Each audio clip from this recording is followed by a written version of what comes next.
अस्सलामुअलैकुम। मोहम्मद अज़हर सिद्दीक अपने programme mess views के साथ हाज़िर खिदमत है। बहुत सी गुफ्तगू करनी होती है। आप लोगों के मेरे सेक्रेटरी के नंबर पे बहुत कॉल्स आती हैं, मैसेजेस आते हैं। मेरी मसरूफ़ियत है, आपसे गुजारिश होगी या आप वॉइस मैसेज छोड़ दें मेरे लिए अगर मेरे से कोई बात कर रही है, वरना जो मकसद या जो आपका इशू है वो उन तक कन्वे कर दिया करें, वो मेरे तक पहुंच जाता है। हो सकता है फ़ौरन जवाब ना दे सकूं, पर मेरी कोशिश होती है कि मैं हर इशू का जवाब दे सकूं। थोड़ी बहुत देर हो जाए तो मैं माज़रत चाहता हूं, लेकिन मेरी गुजारिश होगी कि उसी नंबर पे अगर आप वॉइस मैसेज में मैसेज भेज दिया करें या बात कर रहे हो कन्वे कर दिया करें, रीज़न डॉक्यूमेंट्स को चीज़ शेयर करनी है वो शेयर कर दे, तो मैं कोशिश करूँगा आपको रिस्पॉन्स ज़रूर करूँ जी। 2-3 इशूज़ है जिसमें सबसे ज़्यादा आपने मॉडल टाउन के लेटेस्ट केस के बारे में पूछा मुझसे, तो पहले ही लम्हे मैं बता देता हूँ आपको। परवेज़ खटक और इमरान खान साहब के बारे में जो ये बात हो रही थी, ऐसी मिठाइयाँ बंट रही थी, उस पर गुफ्तगू करना है।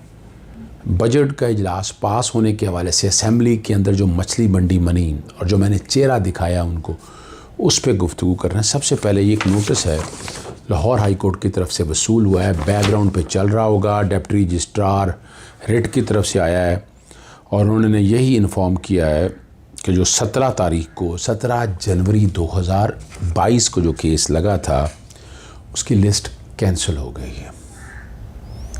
ये केस तकरीबन फाइनलिटी की तरफ आ चुका है।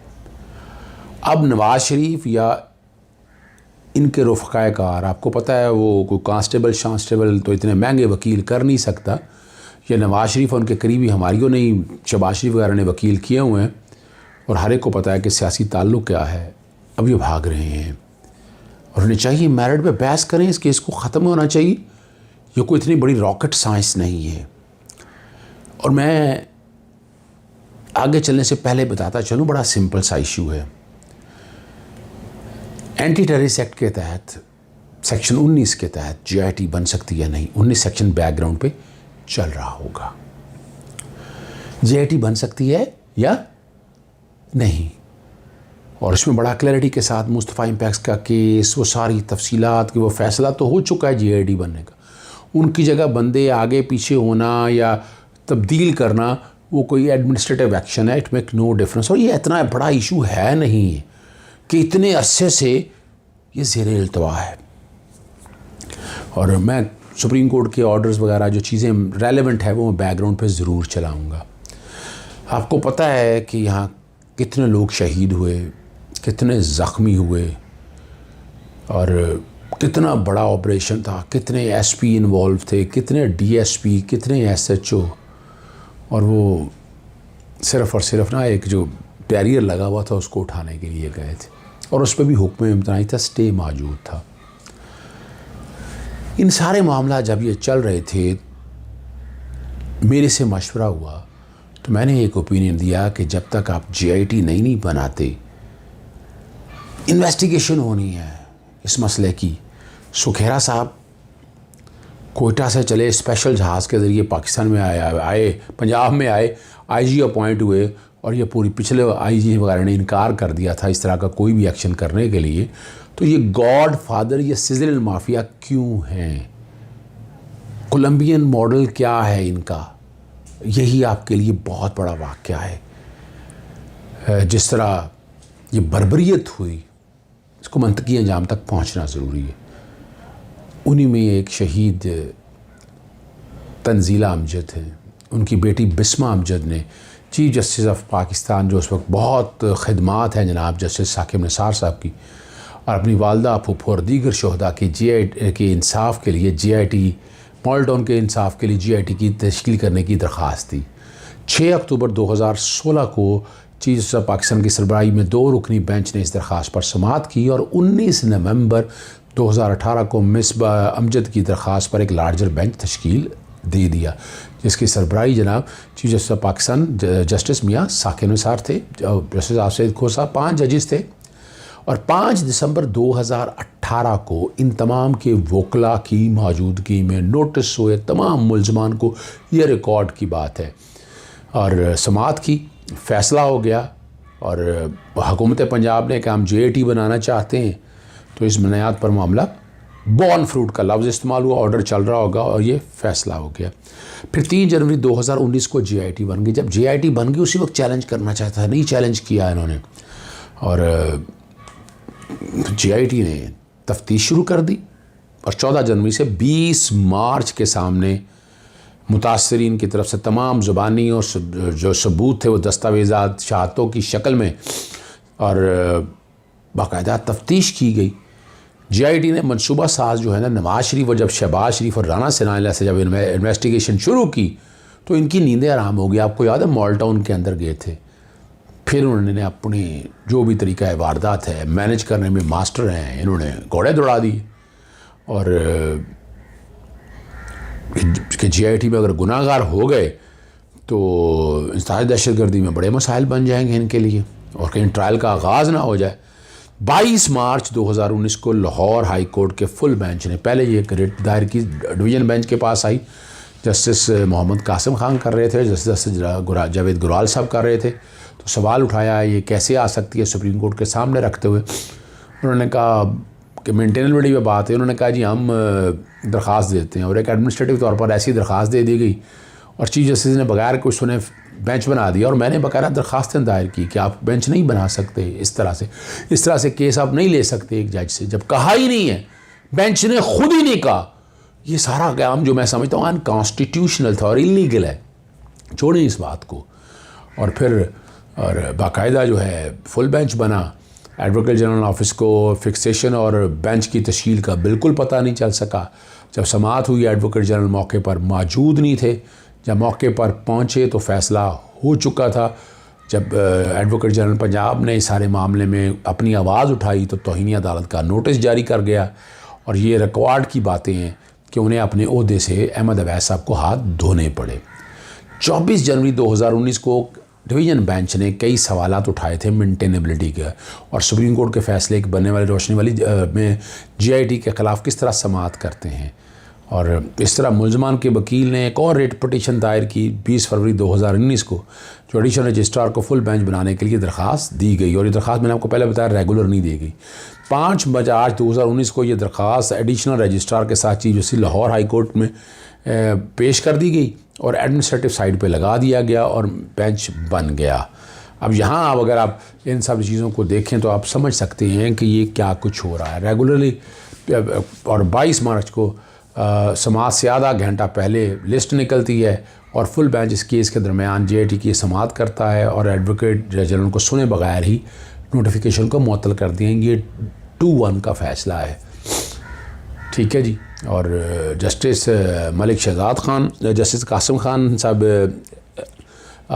इख्तलाफ करते हैं और जस्टिस मलिक शहजाद अहमद खान आरियन नीलम सस्पेंड कर देती हैं। अब चूँकि 3 मेंबर 2 मेंबर बेंच आ गए तो फ़ैसला उन्हीं होगा। JIT जो है ना तफ्तीश के आखिरी मराहल में थी और उसका चलान दहशतगर्दी की अदालत में पेश होना था। सुप्रीम कोर्ट में मामला चला गया, CPLA फायर हुई और सुप्रीम कोर्ट ने 13 फरवरी 2020 को जब ये 2020 में जी बिल्कुल, जब 3 मेंबर बेंच ने इसकी समाअत की और कहा ये नया बेंच तश्कील देकर 3 माह में तरजीहन केस का फ़ैसला किया जाए। और फुल बेंच जो नाम जस्टिस कासिम खान साहब ने बनाया और कभी मुस्तफ़ा इम्पैक्ट्स केस, कभी उसको बुलाना, कभी इसको बुलाना, ये रिकॉर्ड की चीज़ें सारी। मेन आर्गूमेंट जो मैंने भी बात की, मैंने कहा इन्हें डरते क्यों हैं इंक्वायरी पे, बहरहाल वो ना बन सका और मामला डिले होता गया। और जब जस्टिस कासिम खान साहब रिटायर हुए तो उसके बाद जनाब जस्टिस मोहम्मद अमीर भट्टी ने बाकायदा 14 सितंबर 2021 से समाअत का आगाज़ किया और मामले को लटकाने की कोशिश नहीं की उस बेंच ने। 7 मेंबर बेंच था और तफसीलात सारी हो रही हैं। जब बहस कंप्लीट हो गई है अब उसको डिले कर रहे हैं। डिले कौन कर रहा है? नवाज शरीफ, शहबाज शरीफ के वकील। तो नाउमीदी नहीं है, उम्मीद है कि ये लिस्ट कैंसिल हो गई है जो 17 जनवरी 2022 की है। अगले हफ्ते फिर लग सकती है, उससे अगले हफ्ते लग सकती है, ज़्यादा लंबी बात नहीं है। उम्मीद है कि चीफ जस्टिस केस की दोबारा समाअत मुकर्रर करेंगे। हम आपको लेकर चलते हैं। पहले मैं ले जाऊँगा आपको अपना कौमी असम्बली के इजलास के अंदर जो फाइनेंस तरमीमी बिल जो है जिसके सप्लीमेंट्री बजट आप कह सकते हैं आप। तो उसमें जो बड़ी दिक्कत की बात है, तकलीफ़ की बात है, एहसन इकबाल ने जो नारे लगाए वो सुन लें। जो बातें करते हैं ना, इस पर तमाम मीडिया खामोश है। सुनिएगा क्या ज़ुबान गद्दार और क्या क्या कुछ अल्फाज कहें। मशरकी पाकिस्तान दिया इमरान नियाजी ने, स्टेट बैंक दिया IMF को, कायदे आजम ने आजादी दी, इमरान नियाजी ने IMF का गुलाम बना दिया। सब गद्दार हो, वतन बेच रहे हो, स्टेट बैंक बेच रहे हो, खुद मुख्तारी बेच रहे हो। और अगर कोई इनके बारे में कहे तो ये शो डाल देते हैं। मैंने उस पर बाकायदा लिखा है, अकायद हम शर्मिंदा हैं जिस स्टेट बैंक को आपने पाकिस्तान की मालियाती खुद मुख्तारी की इलामत कर उसे वतन फरोशों, ये लिखा हुआ है, वतन फरोशों ने $1 अरब के अवज़ बेच डाला और IMF का ग़ुलाम बना दिया।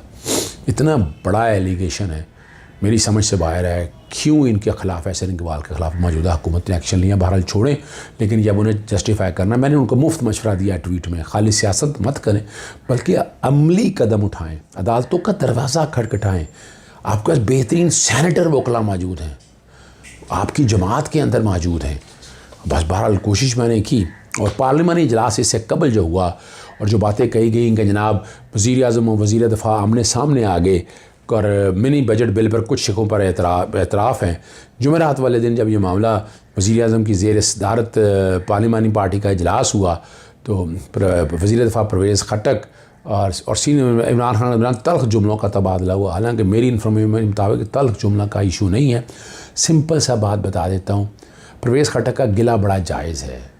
वो कह रहे हमारे यहाँ से गैस निकलती है तो हमारा राइटनिंग काउंसिल ऑफ कॉमन CCI को सामने रख ले, आपने लेजिस्लेटिव लिस्ट 2 ख़त्म कर दी है तो गैस वहाँ से निकलती है कई मामला के हवाले से, तो उनका राइट तो है ना, उनका राइट तो है।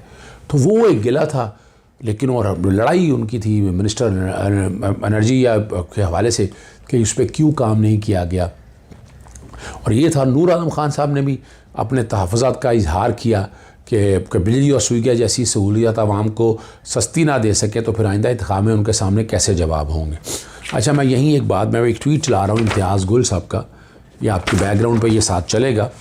What a scam, annual IPP capacity charges in 2013 ₹185 billion, ₹2.1 unit, और ये अब चले गए 880 बिलियन 2020 में, और प्रोजेक्टेड कर रहे हैं ये 1455 अरब रुपए के हो जाएंगे, ₹10.82 यूनिट 2023 पे। Whose fault and how will we pay for it. IPPs की एग्रीमेंट मौजूदा गवर्नमेंट ने नहीं की है, ये पुरानी गवर्नमेंट ने की है, मुंह दिखाने के लायक नहीं है। कैपेसिटी पेमेंट के हवाले से वो एक अलग इशू है, जायज़ है या नहीं जायज़ है उस पर मैं गुफ्तगू नहीं करूँगा, लेकिन आपके सामने ये बातें रखने का है। तहफ़्फ़ुज़ात का इजहार हर एक ने अपने तौर पर किया। और आपको याद है जो परवेज़ खट्टक हैं वो वज़ीर आला KP के थे, और उनके काफ़ी जो करीबी लोग हैं उन्होंने काफ़ी, और ये भी एक बात कहा गया कि उनके पास 80 MNA हैं। मैं हैरान हूँ, ये 80 MNA किस कैपेसिटी में इलेक्शन लड़ेंगे? वोट बैंक तो इमरान खान और उसके नज़रिए का है, ये तो भागे हुए लूटे हैं, ये कैसे इलेक्शन लड़ेंगे? या परवेज़ खट्टक में क्या कौन सी ऐसी क्वालिटी है कि वो एक वज़ीर आज़म की हैसियत से बहुत आगे निकल आएंगे? इनका मजाक उड़ता रहा है, लेकिन उन्होंने अच्छा किया और उन्होंने बड़े वाज़े तौर पर अपनी चीज़ों का देखना, उन्होंने एक्सप्लेन खुद कर दिया। उन्होंने देखे ना, बड़ी वाज़े तौर पर उन्होंने आके मीडिया से कहा कि उन्होंने कोई ऐसी बात ही नहीं की और हंगामा खड़ा कर दिया है TV वाले पर। हैरान हूँ। और अमूमन सब पार्टी के अंदर छोटी मोटी बातें तो होती रहती हैं, लेकिन उसका ये नतीजा ये निकाल लिया जाए, यानी आपको पता है तलत हुसैन, हामिद मीर, आसमा जहांगीर, गरीदा फारूकी और बहुत से लोग रोज़ाना गवर्नमेंट पिछले मेरा हाल है 2018 से जब से गवर्नमेंट है तब से तोड़ रहे हैं वो, तो इस तरह की बातें ये करते रहते हैं, लेकिन उसमें वजूद कोई नहीं है। और अंदर की कहानी जो मेरे हद तक बात है कि वो आगे इलेक्शन आने वाले हैं। परवेज़ खट्टक साहब का गिला अपनी जगह है कि वो उसमें सीटें अपनी मर्ज़ी की चाहते हैं। वो भी इमरान खान को मशवरा ये दे रहे हैं कि आप इलेक्टेबल का स्टाइल है, यानी कई जायज़ नाजायज़ बातें माननी पड़ती हैं आपको, आपके MNA MPs की, उनको आपको इलेक्टेबल को साथ लेकर चलना है। तो ये एक साहिब मशवरा है उनका। मैं तो ये समझता हूँ कि आपको MNA MPA के हवाले से किसी हद तक, मैं नाजायज़ बात नहीं मान रहा, कह रहा, वो बातें सुननी चाहिए ताकि ये आवाज़ ख़त्म हो। पंजाब के अंदर ये बड़े लोगों के साथ तो बड़े तहफ़्फ़ुज़ात हैं इस हवाले से, लेकिन उन्हें बिगर कॉज के लिए, पाकिस्तान को बचाने के लिए आगे आना है और आगे आएगा। और इसीलिए परवेज़ खट्टर ने कह दिया कि अंदरूनी बातें हैं, आपका इससे क्या ताल्लुक़ है। इस तरह नूर आलम ने भी बड़ा वाज़ेह तौर पर कह दिया है और कि इदारे और कौमी अहमियत के हामिल होते हैं, और उन्होंने कहा कि हम मिनी बजट के पास होने से पहले जो कुछ राय देना चाहते थे वो हमने राय दे दी है। अब प्रोग्राम के आखिरी हिस्से की तरफ मैं लेके चलता हूँ नाज़म जोखियों के। आपको पता है बड़ा मशहूर केस है सिंध के अंदर, और उसमें 780 नवीद अहमद सोमरो जो जज है ना मॉडल क्रिमिनल ट्रायल कोर्ट के, और उन्होंने 780 का कह दिया है कि इस पर, और केस का ट्रायल जो है वो 780 है, दहशतगर्दी, इसमें सुलह नहीं हो सकेगी। और इसमें आपको पता है कई मुलज़िम जो भागते फिर रहे हैं, कई, और सिंध गवर्नमेंट किस तरह फेवर कर रही है। आप यहाँ हैरान रहेंगे कि सेक्शन 6 के हवाले से ग़ुलाम हुसैन केस का जिक्र करके जो डिप्टी प्रोसिक्यूटर हैं और डिफेंस काउंसिल ने, उन्होंने कहा ये पर्सनल वेंडेक्टा है। यानी हुकूमत के वकीलों का भी ये कहने की ज़रूरत थी। खुदारा ये बचाना छोड़ दें, इस मुल्क में कानून और आइन का नफाज करें। आप ऐसे लोगों को एक मशले राह, आपने देखा ना, मैं जो कह रहा हूँ निशाने इबरत बना दें, इसको निशाने इबरत बना दें। और इजाज़त चाहूँगा मैं आपके साथ, मैंने पोजीशन सारी रख दी है नाज़िम जोखियों के। प्रोग्राम शायद थोड़ा सा लंबा हो गया, लेकिन आपसे तफसीलें सारी मैंने ये शेयर करनी थी। लेकिन उससे पहले एक बात मैं बताता चलूँ, ये बहुत ज़रूरी है क्योंकि बहुत ज़्यादा बोझ है।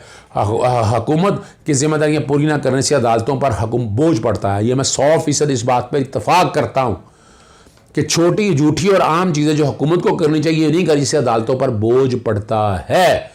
शब्बर रज़ा ज़ैदी की किताब की तकरीब रोनमाई में खिताब कर रहे थे और बड़ा वाज़ेह तौर पर कह रहे थे कि अवाम को मुश्किलात, हालात और मसाइल का सामना करना पड़ता है। हुकूमत बुनियादी ज़रूरियात और ज़िम्मेदारियाँ पूरी नहीं कर रही, इससे अदालतों पर दबाव पड़ रहा है। जस्टिस आसिफ सईद खुद साहब ने भी खिताब किया कि चेयरमैन नैब हुकूमत और अपोजिशन मिलकर लगाते हैं और इल्ज़ामात लगते रहते हैं। जो हुकूमत में होते हैं वो अपोजिशन में, जो अपोजिशन में हुकूमत में। ये एक सियासी स्टंट है असूली तौर पर देखा जाए। और अपोजिशन हर दौर में हुकूमत पर इल्ज़ाम लगाती है, जब वही अपोजिशन हुकूमत में आती है तो उन पर भी वही इल्ज़ाम लगते हैं। और किसी सियासत के खिलाफ केस हो तो पूरी जमात दफा करती है। कितना जुल्म है यहाँ से आप अंदाजा लगाएं कि कब लोगों को दिफा तो मत करें ना। आसिफ सईद ने बहुत खूबसूरत बात की, चपेट दिए लोगों के मुंह के ऊपर कि ये जो मुनाफिक है ना, हमारे मुल्क का सबसे बड़ा मसला है कि बरादरी के साथ वफादारी और मेरिट की खिलाफ वर्जी है। और चीज़ों से यह भी कहा कि किसी इदारे का दबाव कबूल नहीं है। इजाज़त चाहता हूँ। अस्सलाम वालेकुम। अल्लाह हाफ़िज़। पाकिस्तान जिंदाबाद।